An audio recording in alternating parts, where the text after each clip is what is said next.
Okay. Well, hello everyone. Welcome to another episode of Built to Last. Um, if this is your first time joining us, I want to welcome you to the Financial Reset series. It is going to be um, just amazeballs, right? And particularly in the day and times that we live in, I'm super excited about this series because regardless of where you are on the continuum, rather you are, starting to reset your finances because of maybe a financial misstep, or maybe you don't have enough finances, and so you're seeing that you need a reset, or even if you are in a position of scaling. I believe that regardless of where you are, in order to ensure financial health, which leads to financial wealth, in order to ensure financial stability and security, which leads to financial independence and freedom, you should always be resetting, right? We should always be in a position of knowing where we are, because things are ever changing. Life is ever changing. Right now, we're in the middle of, we're in the middle of, beginning of a recession with inflation is happening. Just over this past weekend in my hometown of Philadelphia, they were hit with, they calling them microbursts. They always coming up with something new. Um, I believe it was just a tornado, mini tornado, or whatever.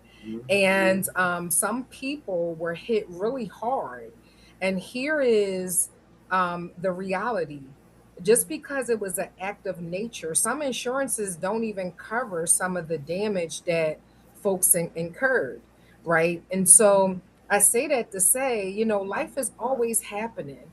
And in order for us to position ourselves to, be financially fit and healthy, then we should always be having resets. We should always be doing resets. Some would argue do them quarterly. Some argue do them monthly. Some argue do them daily, right? But whatever the case is, the fact remains that we should be always resetting our finances or doing financial resets. Um, Curtis, I think we have background from you. So let me put you on mute if you don't know how to put yourself on mute. You know how to put yourself on mute? Okay. Yeah. Um, and so I'm excited because I don't hear this often. And one of the things that I know growing up in North Philadelphia, and Curtis shares that same space, there was times you had to be creative, right? You had to figure it out, right? You had to be as resourceful and as resilient as you possibly could. And so now in my adult life, I'm like, if it don't exist, create it, right? If it doesn't exist and I know I need it, then make it happen and bring some folks along, because one, biblically, there's nothing new under the sun.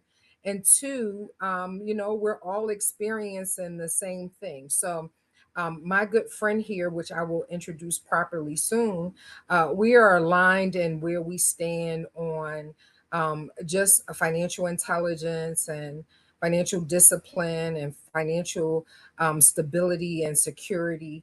And so we said, listen, let's come together and put together an amazing series, not from a place of information. You can get that anywhere, right? You can Google this stuff. You can AI it. I don't even know if that's a thing, but I just made that up. I told y'all I grew up where you create a way.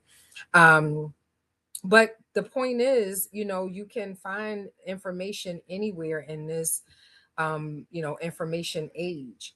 But we said, listen, we want people to be able to pair their information with implementation in live time, because the moment calls for that, right?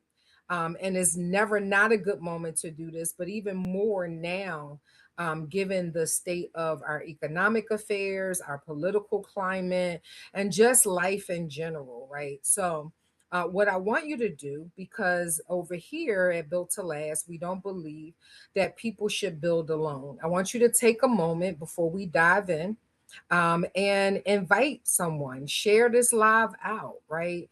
I say this often. We make a lot of things go viral that may not move people's uh, needle any further along. It may move them emotionally in the moment, but how about we create environments and create space for things to go viral that will change people's lives for a lifetime and for generations to come, so that everyone is not constantly starting from ground zero, and particularly in this area where their finances are concerned, right?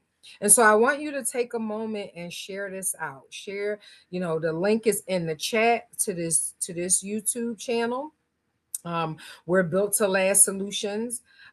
Go ahead and share this out. I want you to also like it, subscribe. That gives us an opportunity to get this quality information before people. And when I say quality, you'll see we're not into fluff. We ain't got time for that. Curtis and I both have extremely busy schedules, and so we when we come, we're coming with the whole raft of everything that we know, right? And what we have positioned ourselves to be exposed to, either through our mentors, which he and I both spend tens and thousands of dollars throughout the year to be properly trained and be exposed to new information.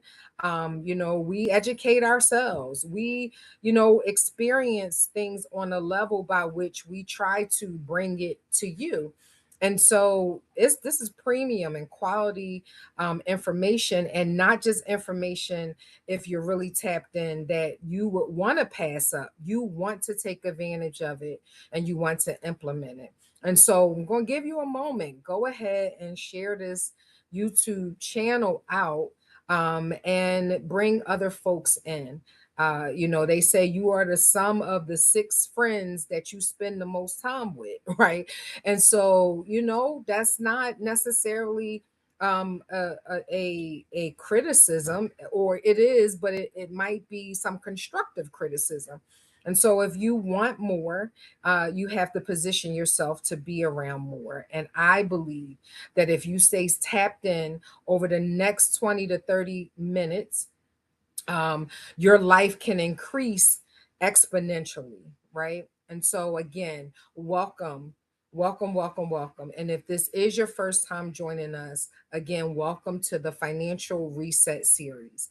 I am Terry Brown Taylor with Built to Last. And over the next several weeks, we're going to have some honest conversations about something that impacts every single household.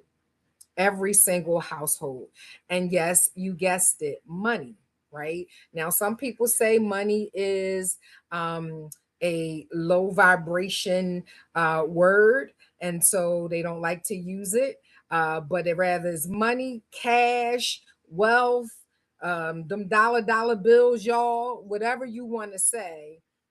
We're here to talk about that specifically, and not just talk about it. I want to caution myself. It is to give you some actionable steps that you can take to reset your finances and reposition yourself. Because I know you need to, and I know you want to, and I know you've been desiring, and I know you've been praying, and I know you've been asking, like, when am I going to catch a break? Here's the break right here, right? The break is right here. So stay tapped in. And we're going to talk about this and give you some tips and some tools and some tactics, not from the perspective of getting rich overnight. If you hear that, then you're limited already, right? Because that is not going to position you to build capacity. That's not going to position you to build infrastructure, right? And that's what we want. Capacity allows you to keep going and going and going and building and building and building and building.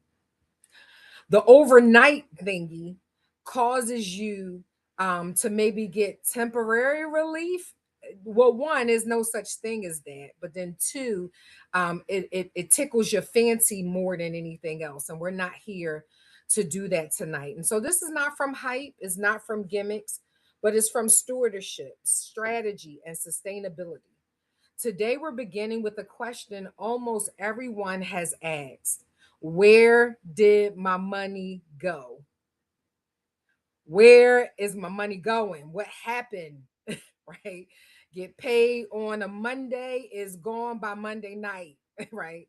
And for some, if you got things on auto draft, sometimes payday is Monday and you don't see a dime and you like, where, why I got $2, right? And so that's a question that we want to answer, and not only answer it, but give you some solutions to fixing that, right? Because you shouldn't be asking, and I'm not gonna steal my friend's thunder, but I'm sure it'll come up, and so he's all right with me saying it. We ain't gonna be asking where it went. We gonna tell it where we want it to go. And if you stay locked in, that's the shift. That's the transformation that you should expect from tapping into this series. Because here's what I've learned after years of helping families, businesses, owners, and investors: most people don't actually have an income problem. They do have a cash flow problem, right? They have a cash flow problem. Money comes in, money goes out, and somehow nothing remains, right? It doesn't stay. And that's why I invited someone tonight to share this time with me, um, because collaboration over competition is the flex all day long, and two are better than one. And so, I might be able to communicate in a different way, and your learning style might vibe with it, or you might resonate with it and be able to take action in 2 seconds, or he may be able to communicate in a way that causes that same effect to a group that I may not be able to reach. We don't care. We just want it to reach, right? And so I'm grateful, which is another reason why I have a profound, deep respect for this young man, because of just some principles and some ambitions and passions that we collectively share. Curtis has spent decades helping families understand how money actually works, not just how to earn it, but how to keep it, control it, and build with it. And so, welcome, Curtis. I really appreciate you being here tonight. So let's jump in. Everyone says they need to make more money, but you often say that that's usually not the first problem. What do you mean? So most people don't have it. Some people have an income problem, but most people don't have an income problem. They have a what I call a control problem, and they're because they don't have a system of controlling the money that enters. I use the term personal economy, and which just means like you can't control the economy. People say the economy is bad, but there's no such thing as the economy. There is the economy, but you have nothing to do with that. You got to control your personal economy, which is your production, income, and consumption expenses as a family unit. So, are you do you control that? I would say 80-90% of households out there don't even have a written budget. Like, so, what's coming in? Do you write it down? What's going out? Do you do you know what that is? And so I always liken it to, if you're running a business, how long would you be in business if you didn't track, here's what my revenue and here's what I spent out? You wouldn't know where you are, but you do it with your household, with with six figures coming in. And if you make $100,000 a year, or if you've been making $100,000 a year, and you look at, okay, well, here's what I made last 5 years. I've made $500,000, but what do I have to show for it? And you don't have anything in savings. Then the money, now it wasn't completely $500 because you had tax that comes off the top, but still, it's like most According to the Fed, most households, the average savings rate of American households is less than 5%. So if that means you made a $500,000 that you saved out of every 100,000, you might have saved 5 grand. So, and that's mostly structure because we're taught to budget. Budgeting is like driving a car forward, but you're looking through the rearview mirror, right? And so, what I try to have people do through our process to get people to look through the windshield and look forward. That's where the tagline "Tell your money where to go" instead of asking where it went. You can't drive looking backwards. People, if you're in business, you're hearing this, and let's say you got a bookkeeper, and you get your P&A. I found that most business owners don't even look at their profit and loss, let alone how to read it and the story that's telling them. But when you get it, it's already like middle of the next month. What can you do with that? That's like trying to fly an airplane, but you're using last month's weather report. Okay, you know, this time last month it was sunny and no wind is zero and no clouds, and now you looking at that weather report trying to take off. It's about to be a storm. That's how most people handle their money.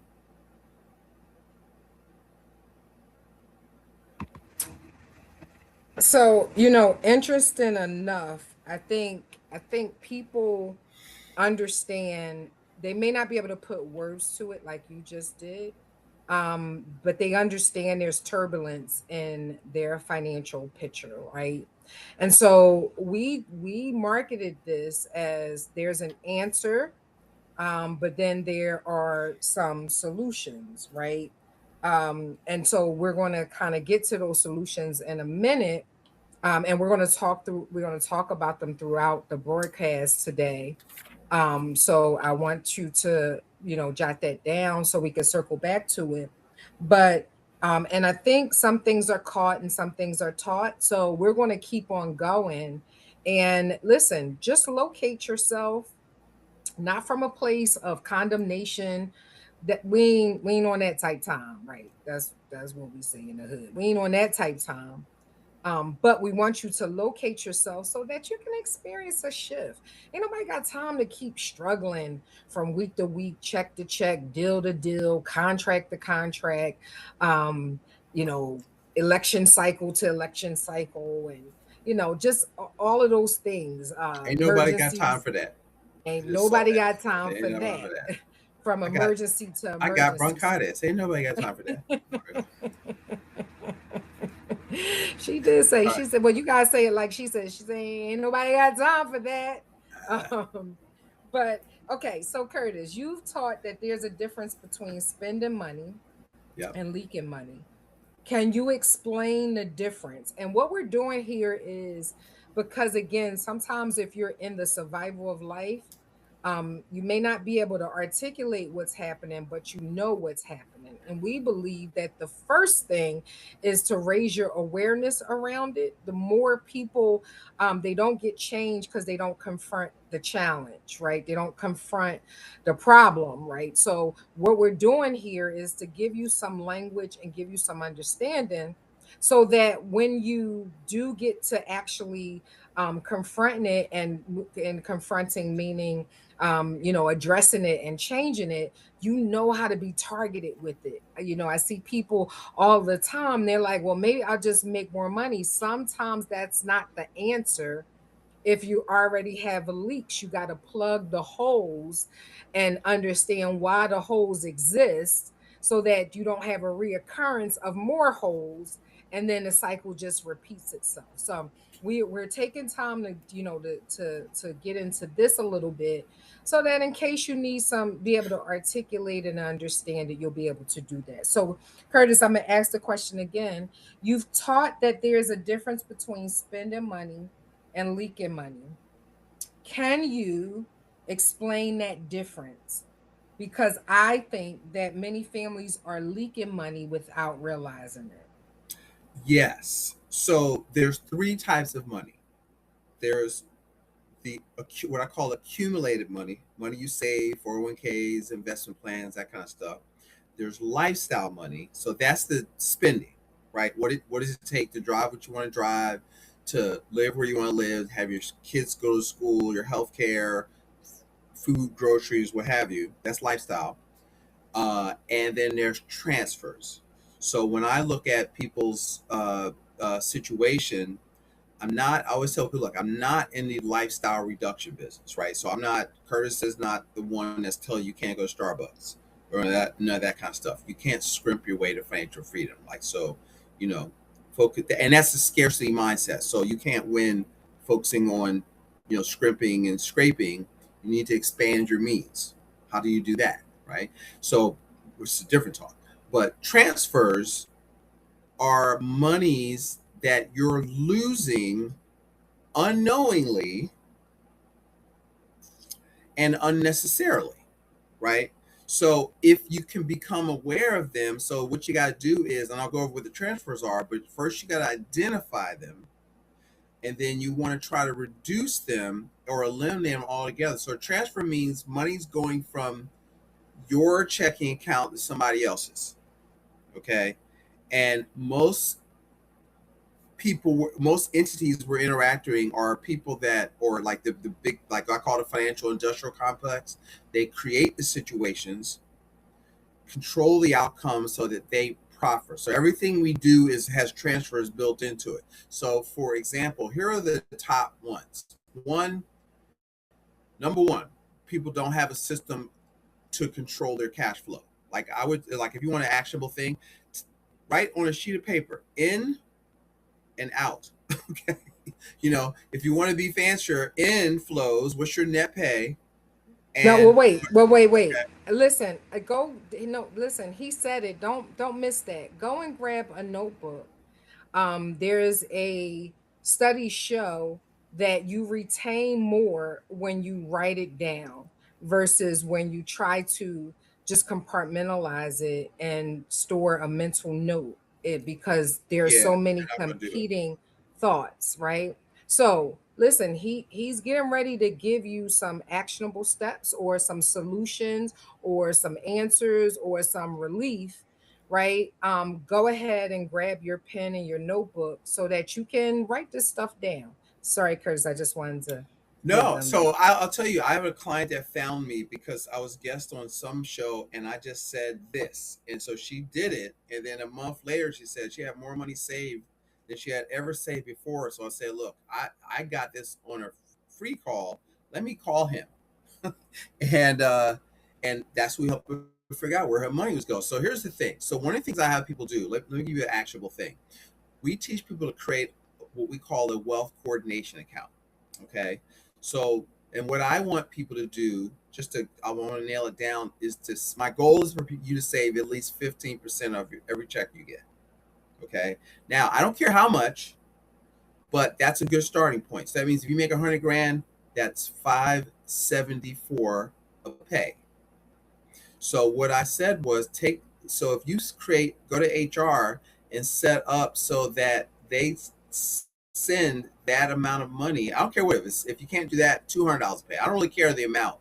But if you do that and then have that money sent directly to your wealth coordinate, which is just a checking account, but you've got to separate savings from consumption. That's step one. Okay. Income from consumption. So if you do that, you'll be surprised how much money you accumulate. Okay. Just by And doing wait, that. and wait, let me just, for those people, because I can feel this in my spirit, that people are like, oh, that's basic. I know what to do. Well, if you knew what to do, you would do it. And a bishop of mine says sometimes we don't need to be informed as much as we need to be reminded, right? And so the question is that we're answering tonight and we're solving for is, where did my money go? Right. And we want to reposition us, folks, particularly, all people, right? But primarily people that look like us, to reposition themselves, not to be asking where their money went, but to give it an assignment and tell it where to go, and to position you to be able to not only make the money, because money is not hard to make. I want you to put that in the chat. Money is not hard to make, right? Right. But we also want to position you to be able to move it in such a way so that you can maintain it in such a way so that you can multiply it. Money should be a tool and it should be multiplied. It wants an assignment. Money And for comes those, easily and frequently. I got that auto affirmation from Laura Langmar. Money comes say, easily and say, frequently. say it again. Money comes easily and frequently. Money comes easily and frequently. And just for those who think we just having a conversation and we don't know, Curtis, take a little quick PSA moment to tell folks what your background is and how you're able to speak to this topic professionally.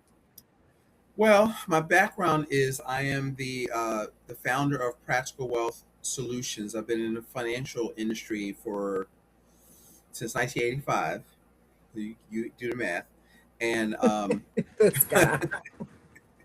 and You but really gonna you tell know them to do the math while you in the middle did of a it at live webinar? 41 years. But so I always is a running joke, inside joke in the industry is like I got my license at 85, but I was with a certain company that who shall remain nameless, but it was they bought term and invested difference, and that's all I knew. So I was like Dave Ramsey on steroids. So I really had 1 year of experience 15 times. Okay, the first 15 years, so I really learned more about holistic planning, and started to learn what wealthy people do, and then from that point, I was probably, as my coach tells me, he always says, step into your authority, because I have, like you, I've spent well over six figures in my education getting into rooms, and I always try to be the dumbest, brokest person in the room, because you can't learn anything if you're the smartest person in the room. So I try to get Come on around. here. I need you to say that for the people in the back. Cause even, how our worlds meet, and I'm gonna just ask you to repeat that so don't forget it. Is that I've been in real estate investing for over 20 years. And we won't talk a lot about me, but people come to me, either for their construction and renovation needs, or they come to me because they want to learn how to invest in real estate, know how to negotiate deals. And when I'm kind of walking them through it, sometimes I hear it. And Curtis, I'm sure Curtis is my financial advisor. So that's another way that our worlds meet. And inside of our community, we share him with that, with everyone. And we're working on personal economy. So I just get excited about that. But let me stay focused. Stay focused. And I hear often, I know, almost like they are trying to water down what it is that I'm trying to share. Now, here's the thing: if I was somebody that is easily offended, I would be like, well, Ninja, if you know, then why you here and why you ain't getting the results? But Right. because we try to lead with love and grace, we don't do that. So Curtis, say what you said again for the Oh, is that what people we in do? the I back. don't. I don't. Yeah. Yeah. I mean, so like I do the financial. So you say that stuff, I see the numbers, right? So that ain't what's happening, because I already said you save 4.5% of your income. So you got to, and your number one asset. Let me just expand on that. Your number one asset is you. Okay. So you have to invest. You want to invest outside of yourself, but what do you invest in? Your mindset, your skill set. Skills is what makes money. Money's a result of creating value in the marketplace. So you got to invest in your ability to solve problems for others, to be able to create value in the marketplace, and your network. Who do you know, and more importantly, who knows you? So I have spent six figures, more than six figures, probably in the last 5 to 7 years, on what my goal is to be the best holistic advisor in North America. So I I won't say that I am, but I'm not bad. And because I try to stay humble, and I business is a team sport. So in the financial world, I'm kind of like the macro manager. I'm the GA. I know a little bit about a lot, and I know enough to be dangerous. Then I call an expert in. So if it's a tax thing, a credit thing, I just help coordinate all of your advisors so everybody's singing from the same sheet of music. So that's what I do. So mindset, skill set, network, and then you got to invest yourself. So I always try to be the in rooms where I am the dumbest, brokest person there, right? Usually I'm the only black person there. So you got to get comfortable with that. I don't even phase me now. It's like, oh, that's okay. I expect that, right? But my father-in-law, my wife's dad used to say, listen, you have to invite yourself to the party. I like that. I like that.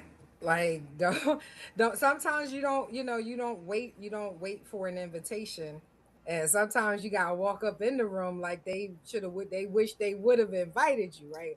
But Yeah, yeah, someone I remember someone years ago asking me, like, you're not offended that they didn't invite you? No, because if that room has what I need, as long as I'm in the room, I don't care what preceded that's right. I'm that. gonna get Like in. I know what I'm coming for. I have some targeted goals, and I don't care if Alfalfa was here teaching it. Like, I'm gonna sit there and I'm gonna get what I need. Listen, there's no. I remember one time I was a younger advisor, and it was like a master. I don't even know what to call it. It was a.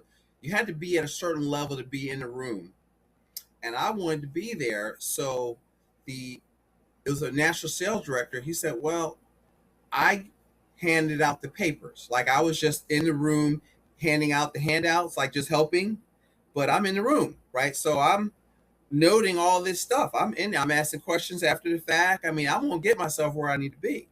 And so because the information's out there and you need to know. And so you have to fight to know. It kills me. I'll have people I don't like reading. I mean, you need to read I took a look. You need to read 8 to 15 pages a day minimum, right? Because if you do that, you'll be a different person this time next year.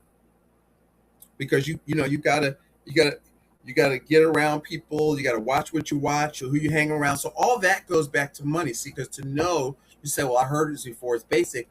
You master the basics and never get off of them. You got to, football, you got to block and tackle. So if you, or I call it principles based planning. So if you read The Richest Man in Babylon, right? We're the second chapter, the 7 cures for a lean purse, the 7 cures for an empty bank account. Catch that. That book is called The Richest Man in Rich Man Babylon. Bob by George Clayson. Then I want to ask the next question, but go ahead, finish that thought. So it's just like it's the basis. I teach the basics part. So you got to make a decision. So like, oh, I can't afford to save. It's not that. It's a decision that part of all I earn is mine to keep. That's a decision. And so you've got to like stamp that. So when a client calls, I said, listen, you got to stamp that in your forehead. You can't tell me you did a flip and you got $30,000 and you gave it all away. Gave it all away. I had to pay the debt off. I had this and that. I say, what's the first rule of wealth? It ain't get out of debt. It's pay yourself first. So you violating that. So you're doing all this work. You spend 3 months renovating his house, and you don't have a damn thing to show for it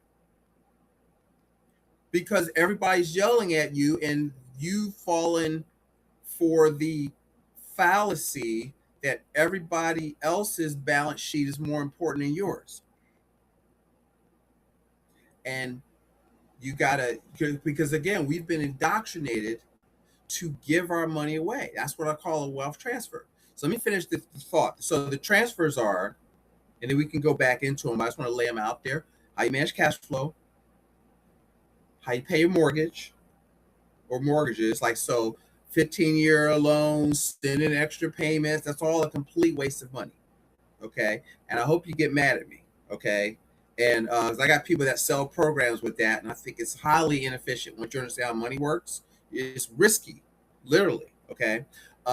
Taxes are number one wealth transfer. So everything wealthy people do is to mitigate current and future taxation. Everything, not every other thing, everything.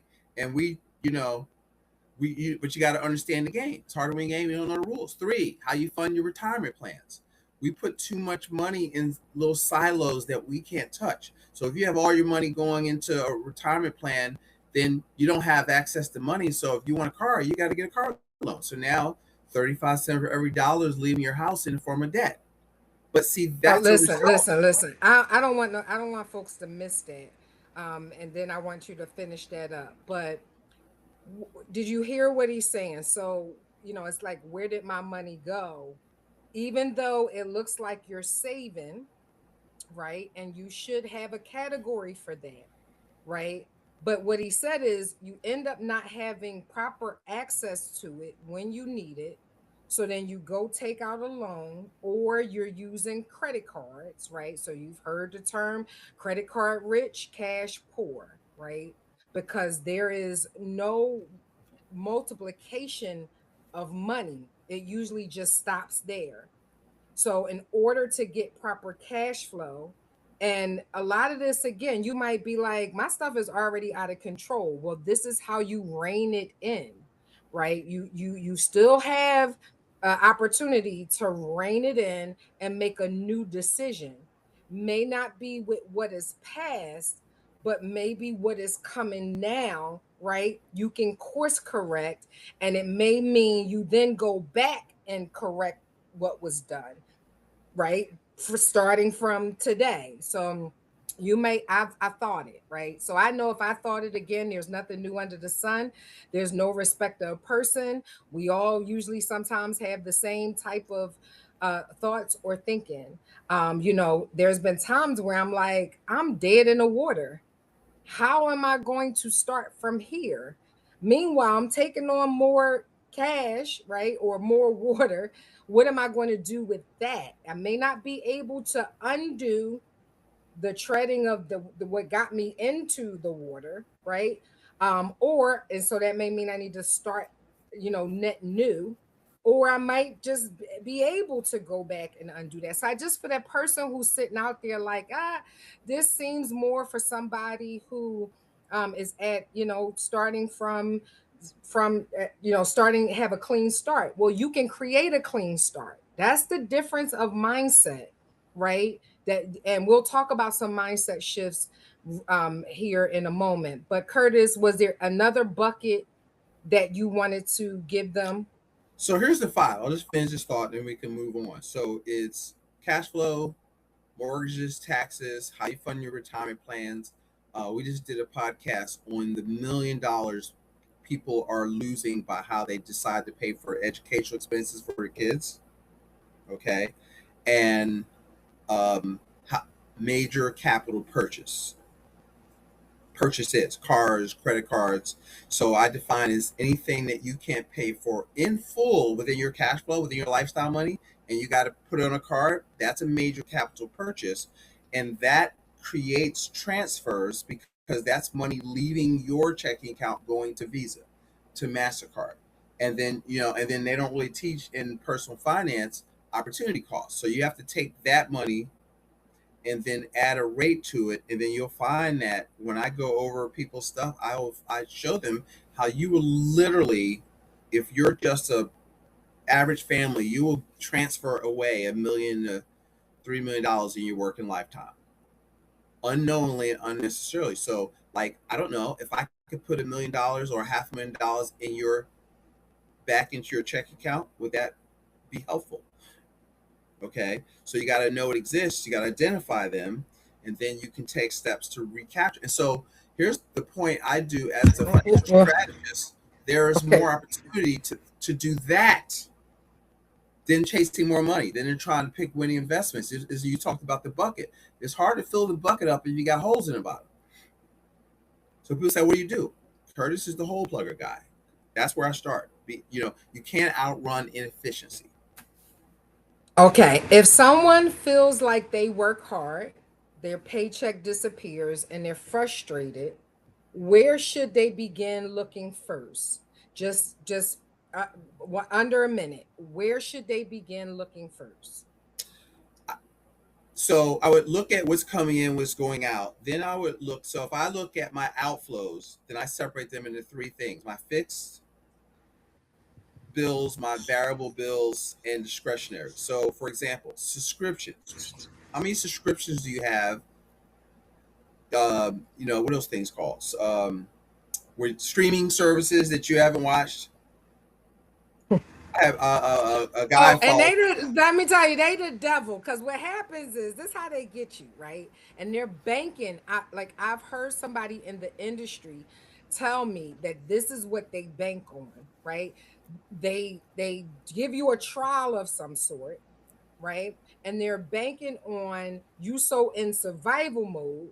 Remember, at the top of this, I said everyone should be resetting themselves where their finances are concerned, and that involves understanding where your money is going in order to maybe make another move, or to increase your income, or some things have passed, but they're banking on you so caught up in life and survival that that trial then came and gone. You're on automatic deduction, and because remember they had you put in a credit card even though it was the trial, right? And so that's why I say it's the devil. It's a setup, right? If you are not a person that is, got your finger on the pulse, and some of it, and I'm going to ask this question momentarily, but I want Curtis to finish up here.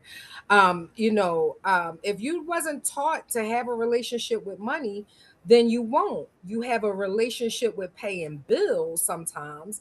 You have a relationship with consuming stuff, but we oftentimes do not have a relationship with money. And so therefore, we're not keeping our finger on the pulse of money. Right. And so these trials, as he's mentioning, and so I just wanted to inject there, they are the devil. And so if you know that, and you go ahead, but I just need But y'all to step know that. one is, Cecilia, I'm going to go back to the first step. You've got to, savings has to be automatic and systematic, right? So I don't care about cutting nothing. You're going to Can decide you that say that again, please? savings has to be automatic and systematic. Okay. So you've got to set, I'm going to save 10 cents out of every dollar, 10%, right? You've got to set up a system where that money is transferred from your income into an account. So I don't care what you cut. It's you don't worry about that first. You set up the amount and then you back. Now you can go back. You have to make that first. That's step one. Set up an automatic reoccurring payment, because what we do is we pay our bills, and then if I have any money left over, I'll save it. That's how poor people think. Okay. And so I don't even have the energy to be politically correct this evening, right? So there's, um, if you're thinking I make money, I got to pay my bills, that's a poor person's mentality. Okay. And so you got, and what happens is rich people pay them, they save and invest when they get income, and they spend what's left over after they invest it. I think Buffett said that, right? And so they're not doing that because they're rich. They're rich because they do that. Okay, so you have to set that up. I had Myron Golden one time. I said to somebody, I said, my wife said, you can't say it to people. I said, listen, if you ain't, I had this woman, 50 something years old, making barely 60,000, three grown broke ass sons living with her, and had the nerve to be spending $200 on streaming services. I'm like, if you're not making 100 grand a year, you shouldn't even have cable. You need to read a damn book. Burp, burp, burp, bleep, bleep, bleep, bleep, and bleep, right? But the point is, right, that, and I want to be clear that we're not suggesting do not pay your bills, but what we are saying that, hey, listen, if you can't pay yourself first, then that means you need to position yourself to be able to do that, either increase your revenue or decrease some of your expenses, but the principle still holds, right? If you're going to shift your mindset, which then shifts your spending set, right? Because it's first mindset, then it's skill set, then it's the thing, right? Then you have to start making these little small changes, right? And basically, what he's saying, and I kind of said it earlier, if you know you got holes, you turn off the TV. Turn off the TV, stop scrolling, right? Or if you're scrolling, scroll to something that's going to help put money in your pocket, Right. not take money out of your pocket. And believe it or not, and I'm gonna on Thursday, I'm gonna go over energetic fields and the psychology behind all of this. It zaps you, right, from even positioning yourself to think differently. And if you think differently, you end up having differently. So it is all intertwined. So, Curtis, you mentioned on that same vein, you mentioned before that many households could recover $200 to $500 every month without getting another job. How? And I think you were starting to go down this path of what are the biggest leaks you consistently see. So I just want you to name the biggest leaks. You said subscription was How you pay one. your mortgage? Well, so in the lifestyle, this falls under lifestyle. Okay, so lifestyle, uh, which is partially a transfer over withholding from your. If you're a W-2 person, most people, if you're getting back a big tax refund, you think that's a great thing. You're overpaying your taxes, which is now causing your paycheck to be short. So now what do you have to do? Because you put too much money in your 401k maybe relative to, because see, putting money in 401k is not saving. So Wait, you have you mean to tell me tax season is not me getting, the government is not giving me money? You mean to no, tell me government's not that Santa Claus. that, Look that at your tax return. It says this is what you owe. This is what you taxes owed, $4,000. Taxes paid, $8,000. Refund, $4,000. Okay, so refund, when somebody says that's your money again, right? But you're giving up use of it for a year, and because you don't have access to the money, you put it you use credit cards. And see, when you use credit card, let me define debt. Debt is a future obligation that you've involved yourself in, where the only way you have to pay for it is with money you have not yet earned. Okay, so you're using future earnings as collateral. Then when you get the tax refund, what do you got to do? Pay off the debt because you gave Uncle Sam a loan and use the credit cards to finance your lifestyle, and then now you get your money back. Now you got to pay that off, so you're still broke, right? You so we give most of our money away, but that's what we've been trained to do, so we don't think that's a bad thing. That's what everybody does. Well, everybody's broke. Like nine, that's why there's 2%ers and 98%ers. So you start with, I've got to decide that part of all I earn is mine to keep, and the number doesn't matter. It's the habit, right? I don't care if it's $50 a pay. It's the habit, and you just systematically increase it, because you'll feel better if you start to see your capital grow. You start to see your savings grow. You become more confident. Your peace of mind goes up. Okay, and which is important, right? And then you're working at, okay, now what can I do to improve my skills so I can generate more money? I'm watching or reading, and I'm not trying to entertain myself. I need to educate myself so that I can be more valuable to the marketplace, so I can earn more money. That's because, see, where does money come? Money doesn't come from the government. Money doesn't come from you asking for a raise. Money's a result of serving, pleasing your fellow man, as Walter Williams would say, right? And so if you look at your dollars are certificates of performance, right? So if you go to Whole Foods and you want a bottle of wine and a steak, the when you check out, basically what they're asking you is, did you please your fellow man? And if you say yes, prove it.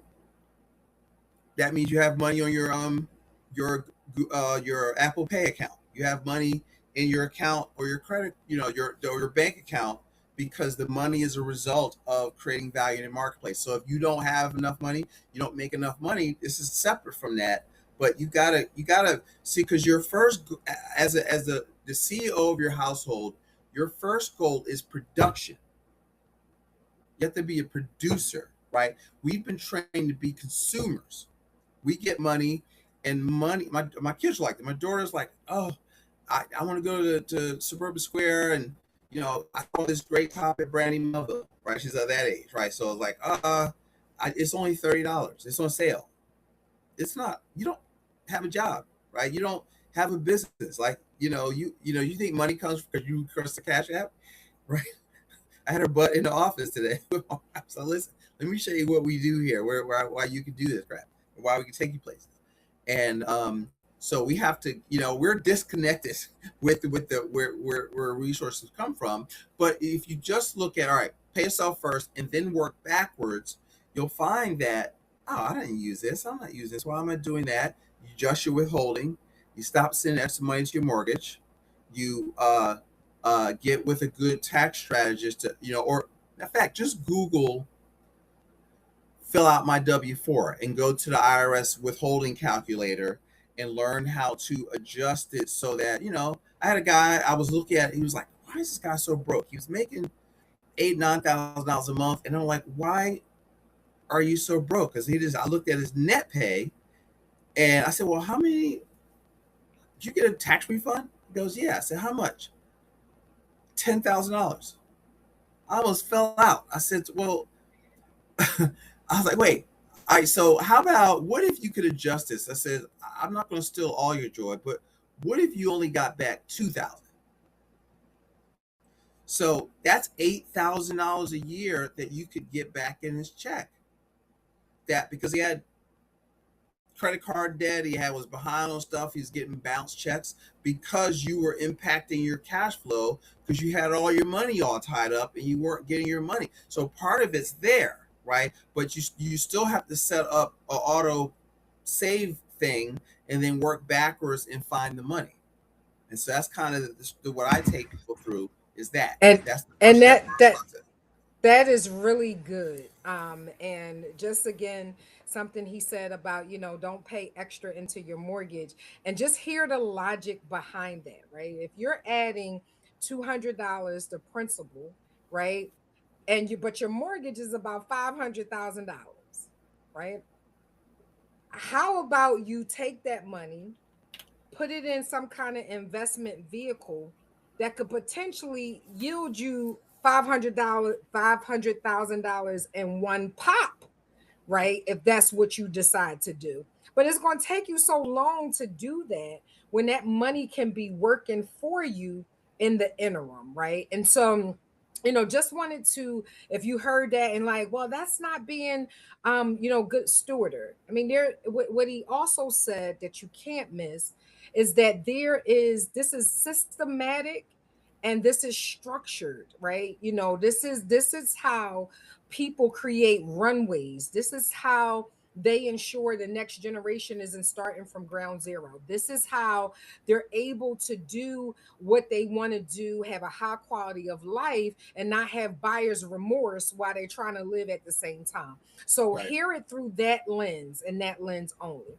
Okay, Curtis, if someone listening today decided today is their reset, in fact, because at the top of this, I said, don't mean you are dead in the water.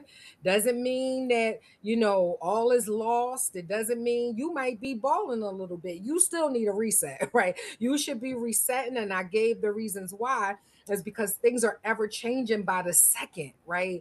The cost of things is changing. The way people do business is changing. You got your favorite. I'm making this up, but it's sort of, it's the truth. Maybe your favorite discount store that you used to go to, they closed their doors, right? So now you got to go to another store. There are always changes that requires you to shift and your finances to shift with it. And so you want to be in this place. If you want to be healthy, remember, we believe here that health leads to wealth. And if you want to see financial stability and security, you should always be resetting. Mhm. And we said at the top of the hour, rather it is, quarterly, monthly, daily, you should be doing it. So Curtis, if someone's in that place of resetting, they've accepted the challenge, what would be the very first action you would recommend them taking tomorrow morning? So I think you should have I mean, it write out. Here's what I have coming in. Here's what I got going out. I'm going back to that. So you got to master the basics, right? But then you can always reset. You really should look at your numbers weekly, weekly. And I had this woman. I was like a woman coach, a financial coach. This is like 4 years ago. What I like? She says you should have a money date with you or with you and your spouse once a month, and you look at how are we doing? How are we saving? What are our Oh, goals? that's good. That's Right? good. Did y'all hear that? I mean, that's like, we said we wanted to make sure you get practical tools so that you can shift. And don't worry about how bad it is. or don't worry about how good it is, because this ain't about Because the either past is the or. past, right? So it doesn't matter. You once you know more, you can do more because you did the best you could with what you know, right? So you have to work at knowing more.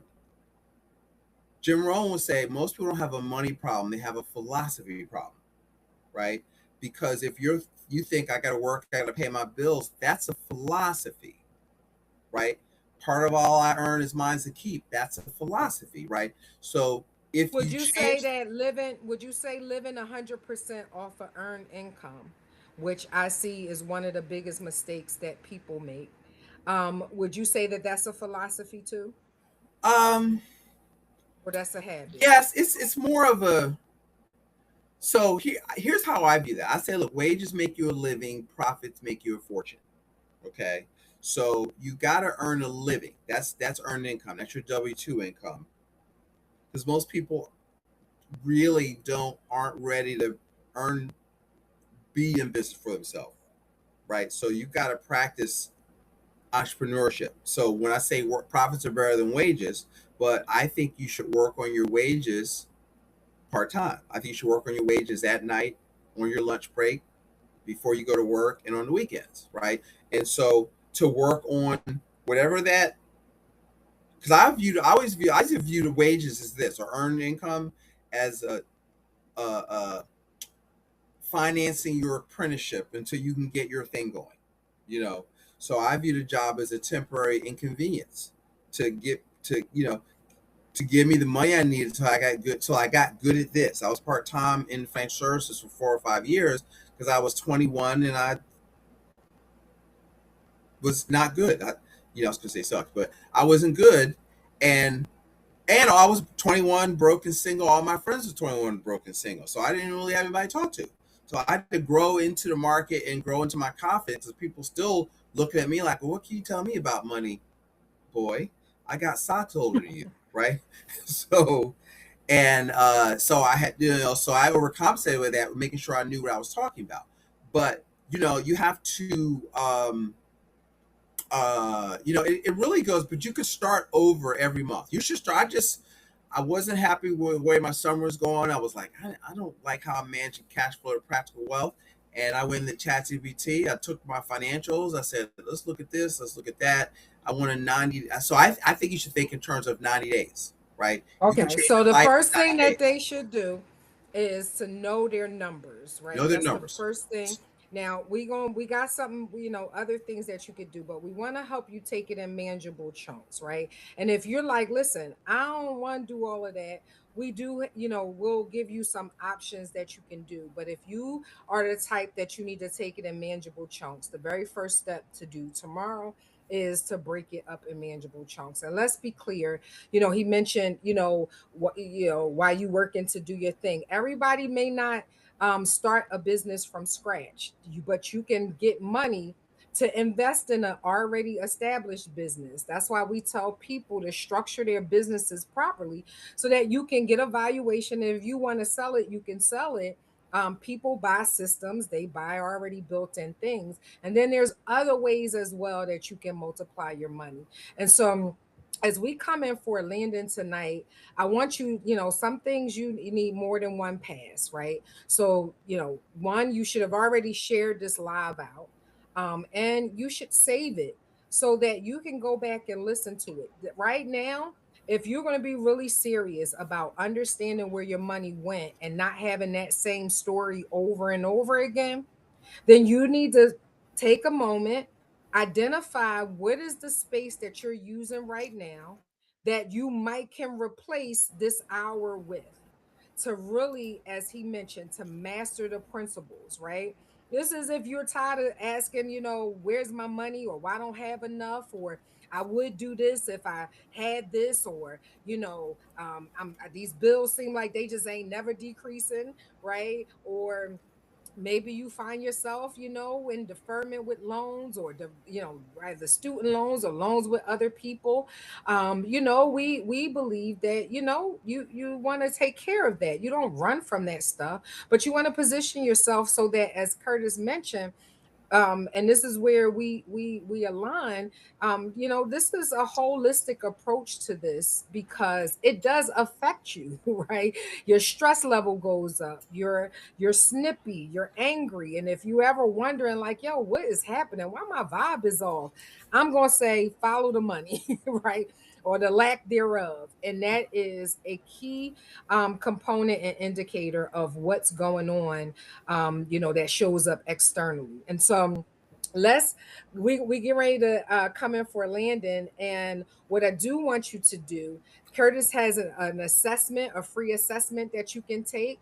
That's in the chat. Take that. We have, if you're like, listen, I'm ready to get relief today, we have a 7-day financial reset guide that can help you. Not is not information, it is implementation, so that you can fast track your way into getting relief and or shifting, pivoting, scaling, whatever you want to do.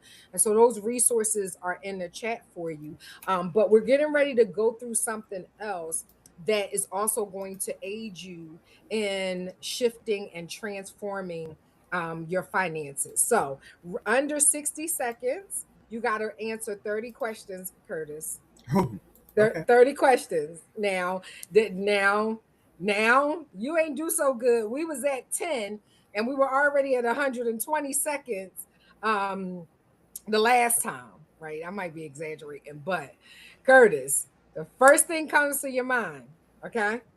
All right. Now let me get my timer because I gotta watch you. All right. Wait a minute. Hold it.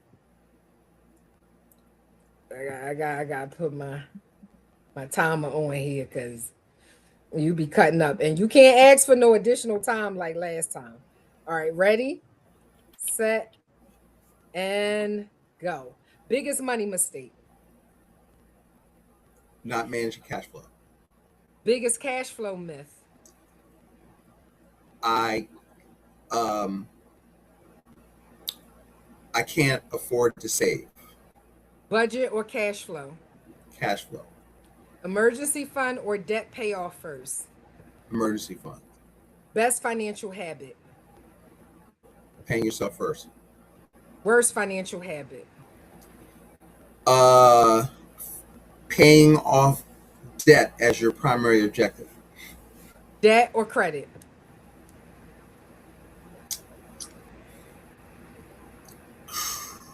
Good question. Do do do do Credit. do do. Subscription everyone forgets. Um Hulu. Over expense families. One expense families overlook. Uh Eating out. That's a good one. One bill people should renegotiate. Uh the interest rates on their credit cards. Most underrated wealth tool. Life insurance. Most overrated financial advice.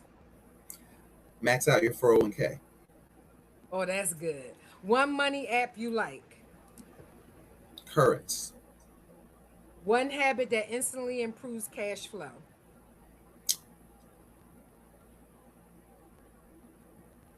Um Best cutting advice for couple. Go ahead. You got it? no, yeah, cutting unnecessary transfers. Sorry, that's a longer. Go to Best next. advice. Yeah. Best Next. advice for couples.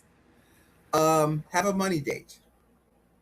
Best advice. Oh, I love that. Oh, have a money date Have a now. money date. Best advice for entrepreneurs.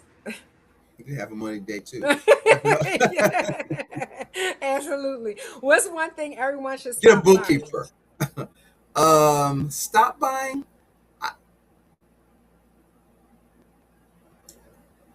Inanimate I don't, objects. I'm gonna say it. Non-income oh, oh, oh, producing. oh, Go doodads. ahead, Rich pull it Dad up. will call them doodads. Things that take money out of your pocket.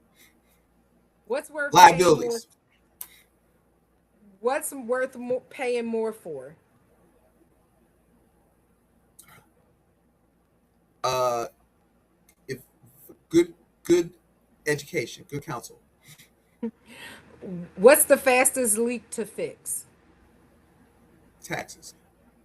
What's cash or convenience? Cash. Automate or manually manage? Automate.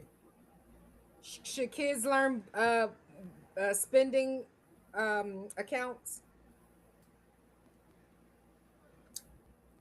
They should learn how to save 20% of every check they get.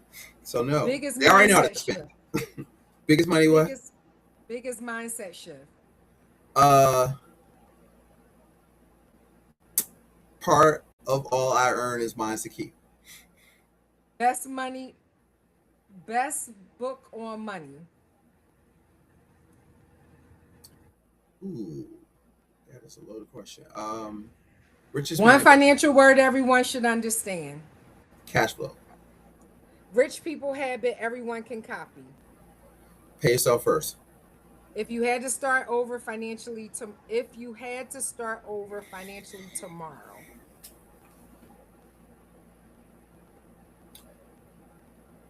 I would save before I invested. you know your time has been up, but we got like four more. What's one thing you never waste money on?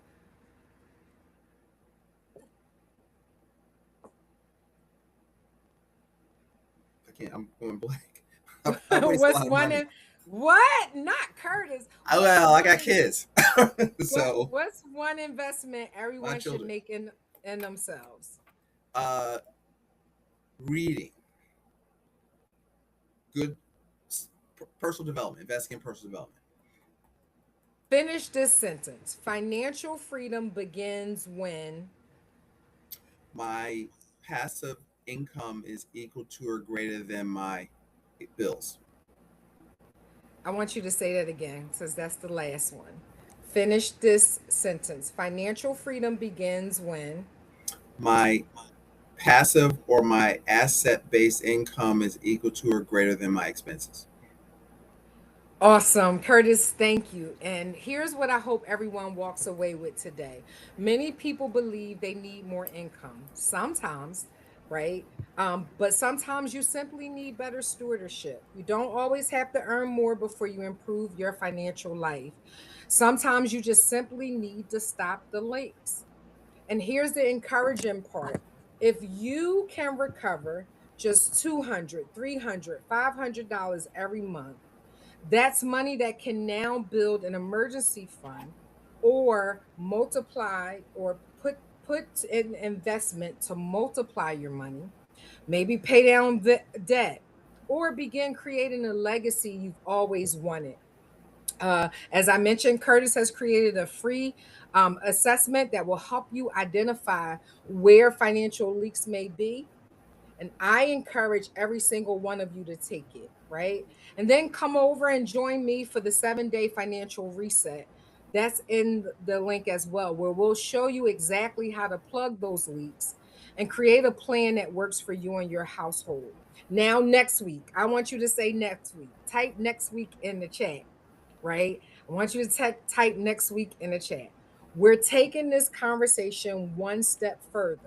I already believe that you have gotten some tips, a tactic, a tool, because we mentioned books, we mentioned sheets, we mentioned money apps, we mentioned habits. I mean, there were so many things that you could take away today that you can implement today. Remember, these lives are designed for implementation. They are not designed for more information.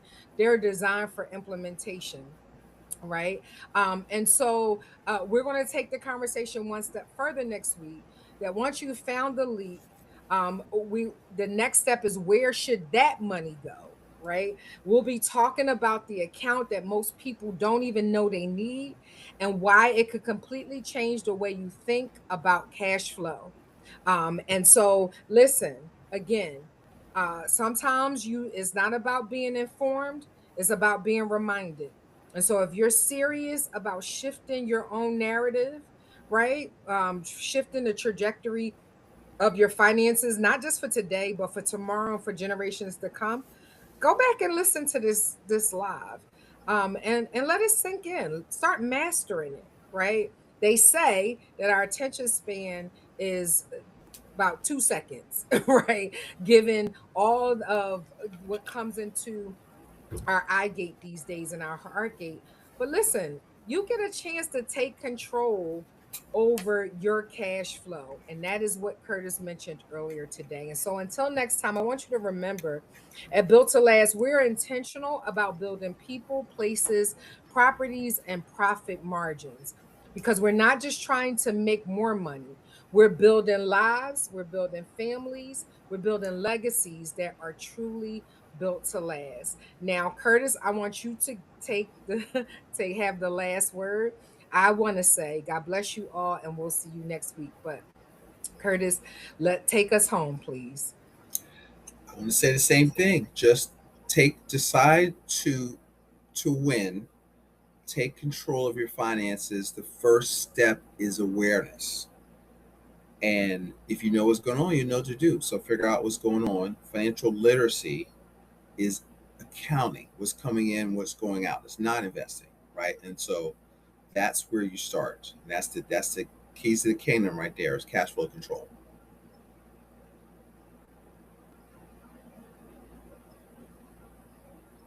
Next week. God bless you all and we'll see you next week. Okay, Curtis, say goodbye to the good people. Goodbye, good people. I love that guy.